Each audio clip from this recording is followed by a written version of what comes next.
Hey, Assalamu alaikum barakatuh. What's going on, everybody? I'm Preacher Mars, host of the SOS This Shout Out Show. We're coming to you yet another Wednesday, a dynamic Wednesday. This is Hump Day, as it was affectionately known when I did labor, hard labor, manual labor. This is Hump Day. I hope everybody is having a good day because you're at the back end of it, wherever you are, California, Chicago, DC. You're at the back end of the week now, so you should feel pretty good. Hopefully, inshallah, it's a pay week for you. I want to get some quiet shouts out. I want to give a shout out, of course, my third mom, affectionately known as Sister Fitch Muhammad. Hope that you're doing well and recovery is coming along. We had a couple other folks who I want to say they're on the sick and shut in level. We're just going to make dua for you wherever you are. If you have somebody who's not feeling well or something, they're not feeling well, or maybe they're just melancholy about the times and things like that, this is the scenario where you should just give them a call. Get away from the texting, get away from the WhatsApp, get away from the social media. Call somebody. I want to give a shout out to my brother Jardine down in Atlanta, Georgia. I was gonna text him in regarding to the show we have April 25th at Hub Atlanta. We have two big shows. Hub Atlanta, that will be 12 to 4, and then we have Atlanta Masjid of Al Islam is going to host the evening show. That's going to be from 6 to 10. But I was going to text your brother the flyer, and I realized I hadn't talked to your brother. I mean, I sent him the Friday reminders, and I'm here to tell you, it was so good. Allah is so good. When I called the brother, he picked up, and we just had a laugh, man. I mean, we just had a laugh. I mean, life for a lot of people is a drag right now. It is a slog, understandably so. We're going to talk about it today about smiling when it hurts. I think this is a science that is not unique to the Muslim community. It's not unique to the Muslim community, but we bear certain characteristics because we have to smile through so many things: disappointment, war, hurt, ostracization, being lonely, being otherized. It is something that I do want to talk about today because I believe that it's important. But I want to give some context to it. When I do comedy, it's not just telling jokes. There is a science to it. They used to say if you can make the person with the meanest face in the room laugh, you're successful. There is some psychology that goes along with that, and I do want to share that with you. The notion that your disposition can be offsetting one or two ways. One, of course, you can offend somebody. Two, but you can inspire somebody. And even the person who's offended at some point in time will look at the example because it takes so much energy to hold on to that. I'm offended, or in a lot of cases, I'm angry. Now, some people, we may. I want to say we may not cross the line, but you may inadvertently, knowingly, unknowingly, you might insult somebody. And half the time, if those people are real, they're going to tell you, "Hey, listen, what happened over here wasn't cool," and they will let you know. That is a teaching moment. I just talked about calling my friend Nardine. That is a teaching moment, not a teaching moment for me calling him. It reflects a teaching moment of people saying, "Hey, listen, so and so ain't feeling well. Get up off your butt and go see somebody. Go see so and so. Make sure they're all right or their family's all right." The scenario that we deal with now is everybody seems to believe someone else is going to take care of it. Somebody else is going to look for and make sure they look. I mean, I remember being a young Muslim. People like that was a long time ago. I remember being a young Muslim and somebody was called out. Somebody was ill. They weren't doing well. The diagnosis didn't do well. I was a young Muslim and I was just fired up. I mean, I was gung ho. And I remember they said so and so is a good person to match it. They served so long and da, da, da. And I remember I was like, give me the name, give me the hospital.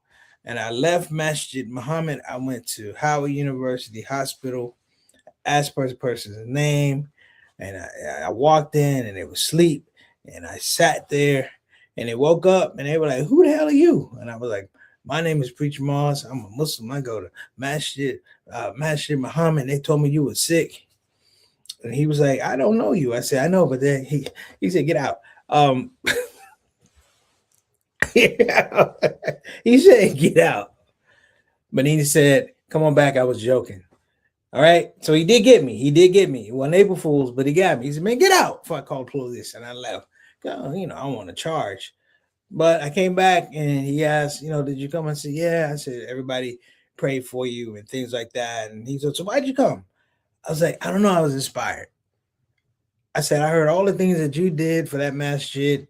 And I'm a new Muslim. I've been Muslim, probably about a week at this point in time. I said, some at this point in time, I said, go see that man. And it was funny because he told me everything about becoming Muslim. And it was probably one of the greatest conversations that I ever had. May Allah be pleased with him. But you see what I'm saying about this community, what it used to be and what it still has the potential to be. We're going to be talking about that here on the Shout Out Show. Don't move. Don't go anywhere. We'll be right back. We're talking about smiling when it hurts. I'm Preacher Moss.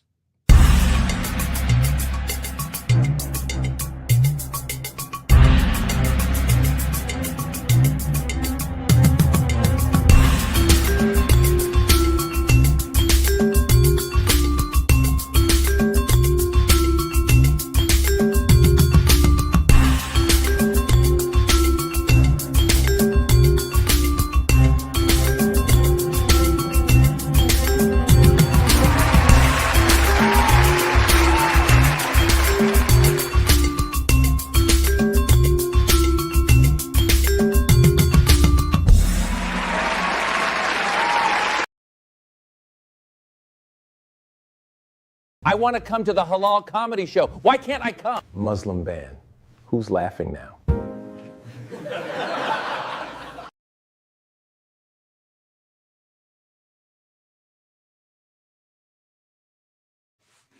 All right, shout out. That's my tour, brothers and sisters. I am Elijah Muhammad in it. I am doing for self. Is that a word? Can you Elijah Muhammad do it, Sister Satana? No.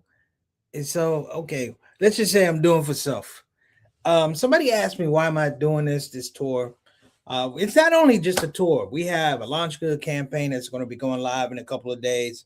I'm going to ask everybody, please, even if you can't donate to the campaign, please just make dua for me. And I'm going to tell you why we're doing this campaign. The campaign is to raise money for an independent Muslim comedy record label called Permissible Laughter Records.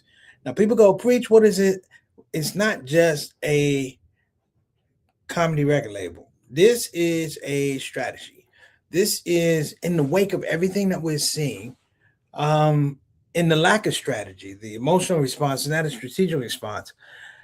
This is a premise and a conversation that has been extended that I remember from two people. One would be Imam Muhyiddin Muhammad. The other would be from Minister Akbar Muhammad.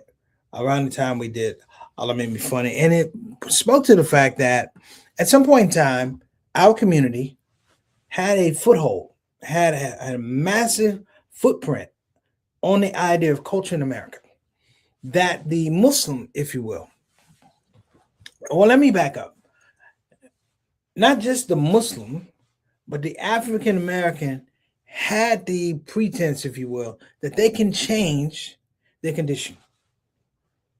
We ain't say change laws, we ain't change, make a bunch of money. We're talking about we could change our condition. And what that had to do with was culture. And what's happened over the many years that our leaders have passed away and we haven't been able to replace them in a sufficient manner is that the culture has gone away. And part of that culture, Shatana and I talk about this all the time, part of that culture, brothers and sisters, is that we own it. For all the years that I've done Allah Made Me Funny, let's be honest, these Muslim comedians, we don't own our comedy. I've produced comedy specials and helped comedy specials, but at least I produced my art and I own it. This is a situation, brothers. This is where clearly you know it. If you don't speak up for yourself, other people will speak up for you. If you don't have a platform, if you don't have your own platform, it's like you're invisible. I mean, let's just get it. This is what we're looking at the times. And it has a lot to do with what I'm about to say, smiling when it hurts. So please pay attention. Before we get started, let's jump into our shout out show family real quick. See who we got today, Sister Tana. Outside of Sister Tana, who we got? I know we got Sister All right, Brother Altaf Rashid. Wa alaikum assalam rahmatullahi wa barakatuh, our Canadian envoy to the show. We call him Mr. 6 o'clock, straight up, straight down. One of our day ones. Good to see you, young fella. Next up, Johnny L. Thomas. Wa alaikum assalam rahmatullahi wa barakatuh. We're trying to figure out which Wu-Tang, which Wu-Tang spot we're going to go to. Can y'all imagine me? I'm not even Wu-Tang. I just remember Tang. So JT, good to see you, beloved. We had to catch up on some business. Next up, Blah, Salahuddin and his queen, Sister Sonia Dalton. Salahuddin, what's going on, big brother? Good to see you. Wa alaikum assalam rahmatullahi wa barakatuh. I mean, well, let me get I got the greetings straight. Good to see you as always, man. And let's try and catch up when we're in town, inshallah. This is about laughter. Wa alaikum assalam rahmatullahi wa barakatuh. Sister Satana, good to see you in the building. On the ones and twos, it's always a better show when you're here. That's what everybody else says. They don't like when I do the show by myself, but it's okay. And we have some people out in Instagram land. We got CC Sweetness 217. How you doing? Nice to meet you. Welcome to the show. We got Love 2XL join. Thank you so much. And of course, we got Sister Satana shouting everybody out. That works for me. So let's get back to the program. Smiling when it hurts. Let me tell you what's going on in society right now. Society has done two things that you got to pay attention to. Number one, we don't have thought leaders anymore. Our thought leaders were our parents. Our thought leaders were people in the masjid. Our thought leaders were people who could lead movements. When I say lead movements, what I mean is they were people who inspired us, if you will, to ask questions. And once we ask questions, to assess our situations and our readiness to correct the situation that we found ourselves in.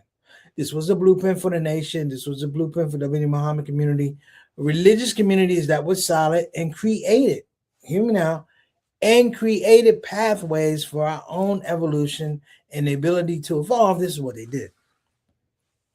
So you don't have thought leaders anymore. We're laying them to rest. Dr. Jackson, Minister Akbar Muhammad, why was he important? Because he was the international representative for the Honorable Minister Louis Farrakhan. Internationally, he went all over the place. His stories of talking to Gaddafi are amazing. And it made me feel otherworldly just to listen to him talk about how we were perceived here, how we perceive overseas. That the narrative of Black struggle and Black dynamism and Black excellence permeates all over the world. But here, we don't hear about it. Here, it's suppressed. That's another thing. The other thing is the power dynamic. Now, this is where you got to listen to me carefully. When we talked about the power dynamic, for so many years, we've enjoyed that there was a checks and balances, that there was a yin to the yang, and that people giving the opportunity in their own space will police themselves, right? Politics changed. Politics became very, very opinionated, just like the news. It started with the media, and it created these pockets where people are presented to us and they have no balance. And the reason they're presented to us and they have no balance because they believe they're speaking to people that don't have balance either. So the idea of power is not power to do good, power to change lives. It is the effort to have power over people. This is a very important concept that now politicians, world leaders, they have engaged in a process where they're talking about power, consolidating power around the world, but they're also talking about consolidating power here in the United States, in particular. The idea of, because the numbers don't lie. Previous presidents have, let's be honest, previous presidents have deported way more people than Trump has done. But the fact of the matter is, Trump brought terror to it. Trump brought a situation where human dignity was ignored, aka no balance. And so in that space, it was to consolidate power. Let me give you guys a story one time. This is this is a true story. I got pulled over by a cop walking. You know how it is. It was don't laugh, Satana. Um, I got pulled over by a cop walking. The gentleman asked me if I lived in the area. I'm going for a run, basically. I finished my run and I'm just trying to, cool down and walk. Cop circling around, and I'm like, I see him, he's circling around again. I see him finally, he pulls over, he pulls me over, which is hard to do when you pull somebody over because it means they got to pull up beside you while you're on the sidewalk. In any event, the policeman gets out and he goes, "You have your license and registration." I'm like, "Dude, I am walking. There's no need really for me to have a driver's license." And he starts berating me about, "You should always have your ID." And I'm like, "I've seen this before. I have a go-to move here." And so he's asked me who I am. And I said, "Well, listen, this is what you can do. I'm working at the local comedy club down the way. You have your phone. Why don't we pull up the information about who's performing this week? Then you understand why I'm in town and all that." He didn't want to do that. So of course you got to be careful. It's like, "Well, can you bring your your inspector, whoever, the guy above you, can you bring him?"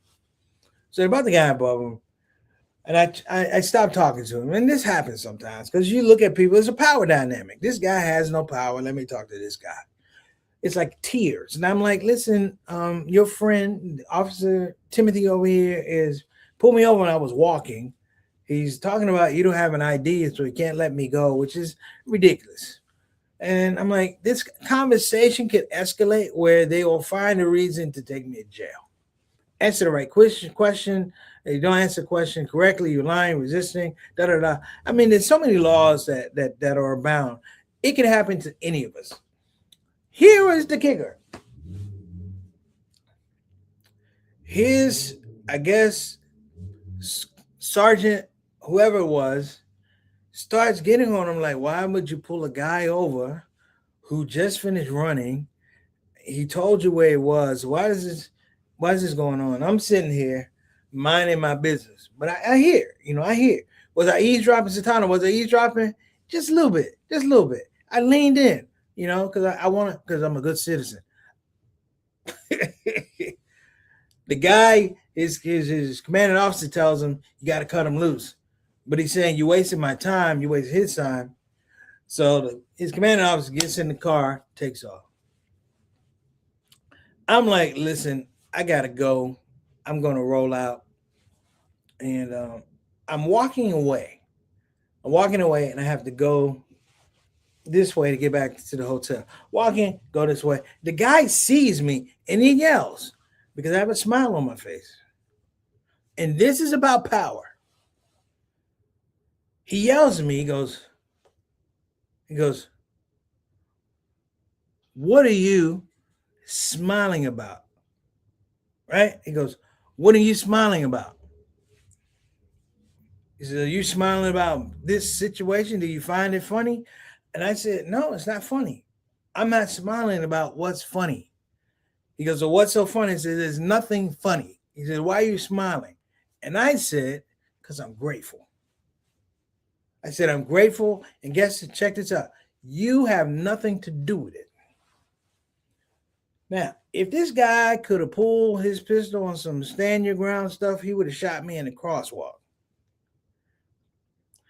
Because at that point in time, you begin to realize he's upset because this was his scenario to have power over me. Right? He wasn't trying to do anything to deflate the situation or de-escalate the situation. And it's not about giving these type of people ammo. They'll create it themselves.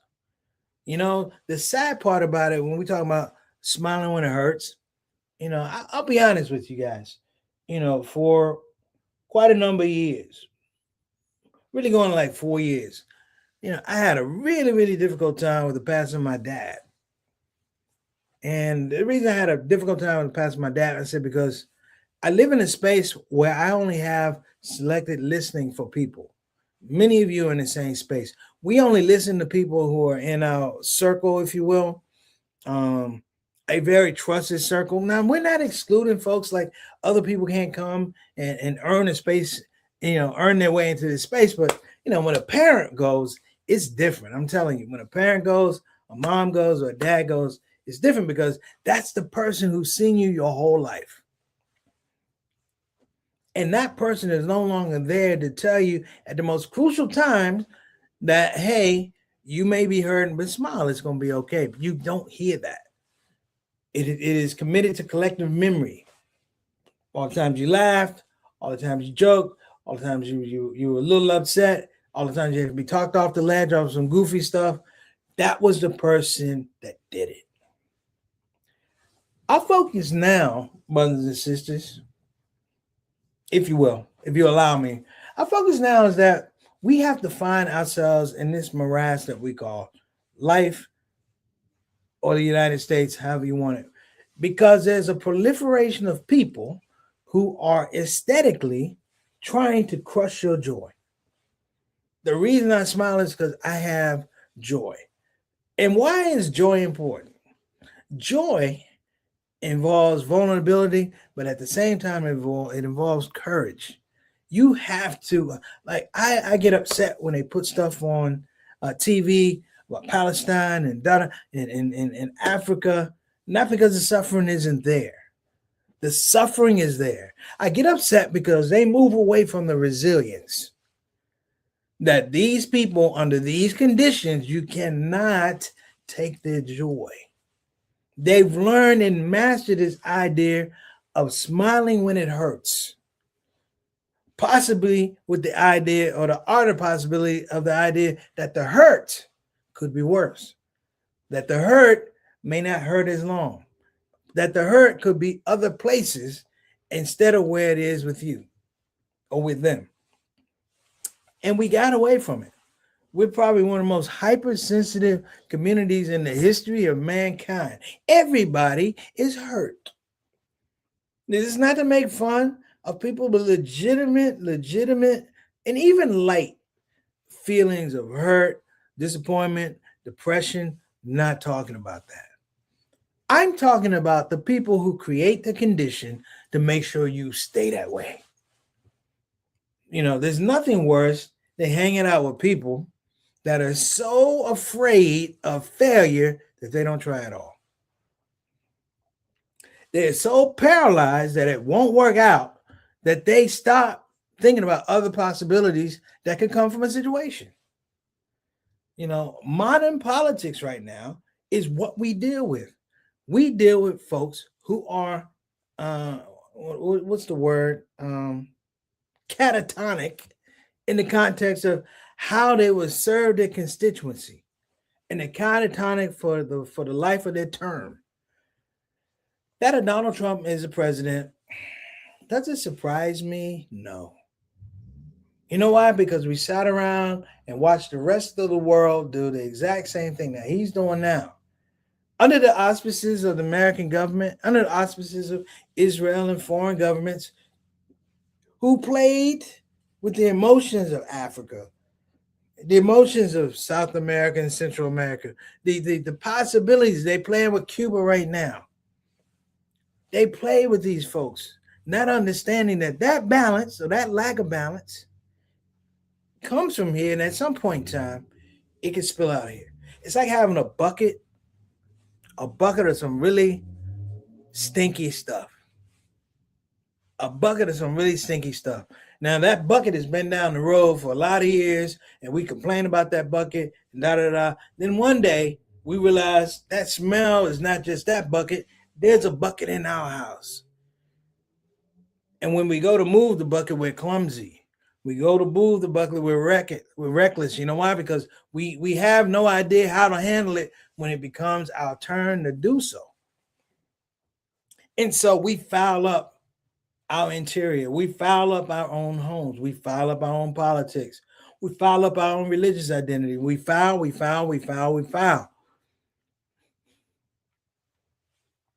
Now, the clarity, if I may interject, the clarity comes from the believer.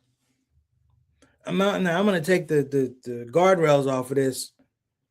I'm not just going to say the believer in terms of a religious orientation. I'm talking about the person that believes in themselves that they can change their situation, not only change their situation, but can do it in a way where it can have widespread positive effect on everybody else. And I'm not talking about mercurial people, these great leaders. No, a bunch of the experiments and inventions that happen in the world that affect things, how we brush our teeth, our stoplight, that they were developed by normal people who had great ideas and great execution. So let me talk about smiling when it hurts. And this is the mechanical part of it. I used to think when people smile when it hurt, you're covering up. It's an immature response. And what I realized was, outside of being wrong, very, very wrong, it's an art form to be able to smile when it hurts. To, if you will, not paint on a canvas, but turn it around and paint on the back of the canvas and believe that what's coming on the other side is correct. What's coming on the other side is positive. It projects strength, it projects certainty, it projects possibility, it projects joy. That's what we do when we're smiling when it hurts. We're going inside of ourselves and turning it around and giving it to the world. And here's the thing that's really, really important. We do it not knowing how the world is going to react. We do it, we don't have a plan afterwards. You see what I'm saying? We're not in a space where we can reasonably predict how this is going to work out. In some regard, it's a beautiful divine baby reaction, if you will, that's so aligned with, I want to say, religious identity, believing in self-actualization, that it can make the people around you uncomfortable. It can make the people around you uneasy because they don't have it in themselves. And in the current situation where everybody from president on down believes that their lives could be great if they have power over other people to make their lives miserable. I mean, that's what you see. These ICE detentions and things like that is to promote, brothers and sisters, and be careful about the power media, it's to promote that this misery is somehow normal. And if the misery is normal, guess what? We begin to think that the power over us is normal. And we believe that at some point in time, it's okay. For all you black folk know what I'm about to say. If you're not black, ask somebody. But look up Willie Lynch. Look up Willie Lynch about how to break a slave. You can take all the pages out of that book. And by the way, Willie Lynch wasn't a real person. It's an amalgamation of slave owners to put down slave revolts, particularly down in the Caribbean when they were cutting that sugar cane. The idea was to emphasize that the baseline for the treatment of the slave started at miserable and destitute and kept working down. It never worked up. That the more joy you sought, the more they sought to crush it. We go through it now. The ability to vote, the question of the ability to vote. And believe me, here's the thing you should know. All these people, brothers and sisters, who use power to hold you down, here's the killer part. They tell you, they show you what they're afraid of. We don't want black people moving in with us. What are they saying? We don't want mixing between the races. What are they saying? They're taking over our jobs. What are they saying? saying, babies and brothers and sisters, that they're inadequate. That whatever God gave them, they're not smart enough to realize it's enough. So look, that's our show for today. You guys been great. What's going on, Eric? Well, alaikum assalam. Shout out to South Kakalaki. Jabril trying to bring a show, trying to bring a Joy is Still Allowed down there. And I appreciate you, brother. I appreciate you. And give a shout out to your wife. Listen, that's our show. You guys have been amazing. Inshallah, we'll be back next week.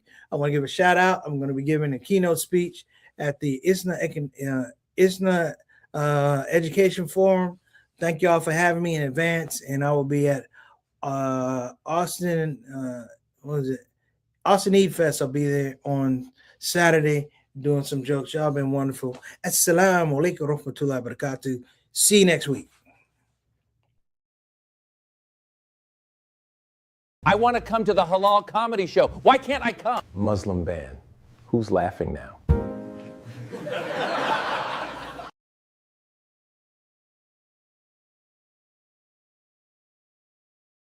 For decades, Muslim comedians have made people laugh, but we didn't own the stage, we didn't own the label, and we didn't control the economics. That changes today.